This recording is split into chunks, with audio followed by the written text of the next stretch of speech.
And then I want to try to explain that to as many people as possible, that you can take a step back and say, well, some people play the game with their little brother who's 12, who doesn't know how to do anything, and that's okay because they're having fun together. Or some people play the game because they just want to support their friend. They just want to press the heal button, and that doesn't mean that they're like good or doing the right thing. And it's okay to be that way. And I kind of viewed that the same way. The reason I thought of this based on our conversation is I kind of view it the same way with some aspects of sports, especially coaching or training, especially at kids who are going to be playing in college, right? They want to be pro. They want to be the best that they can be. How does that affect their approach to what they do and their approach to life? Like, do they always have to be this hyper competitive, striving for the best? And is that okay? And how can we make sure that they also know that it's okay to not be that way all the time, kind of thing? Yeah. That's very interesting, because you look at somebody like Michael Jordan is a very easy example. Did you watch the Last Dance documentary on him? I don't think so, no. So in the documentary, he talks about, there's one example, some guy that was like a rookie for the Wizards, or maybe it was Wizards or Bullets.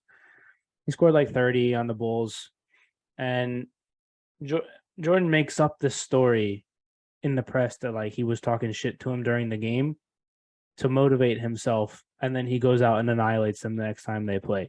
And it wasn't true, the story that he made up, that he was talking. And it's like, you don't get to be that way without the hyper competitive drive. Like, but then at the same time, for the rest of us, it's like, if we tell people that like we don't want to take the possibility of that next person away, because that's kind of where this concept of greatness that I run into sometimes talking with other people on the podcast, like this greatness, like there's a reason why Michael Jordan was the best at what he was doing. There's a reason why like Jeff Bezos made the amount of money that he did. Is like, there's a reason why these people have risen to the absolute top of what they're doing.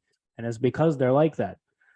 And so it's like, do you want to take that away from, not that we'd be taking it away from them, but like, do we want to discourage or encourage? And that's sort of a weird one, because you don't want some, like, for lack of a better word, some normal person to like be like that, and then when they lose a lot to be like bitter and angry and resentful. But you also don't want to take that away and rob that person of the chance to be that person. Like, obviously the chances of them being that are 1 in a gazillion, but like, you need that at every step of your life to even have a chance at being that. And so like, everyone who's like at the top, like everyone who you watch on TV in athletics is that way.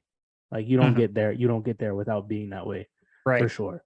So I don't know. It's a weird sort of dynamic, because like you said, like stress wise, you don't want somebody to feel like they have to win everything. But then also the people who feel like that and then do win everything become these great people that we all admire. So it's a weird one, you know? That's actually a really interesting aspect of it. I think where in a perfect world where I would land on that would be, I would love to your point, I would love to encourage people to keep striving, especially towards, that concept of greatness. Or like, how can I be the best version of myself? Not perfect, nobody's perfect, but the best version of myself I can be.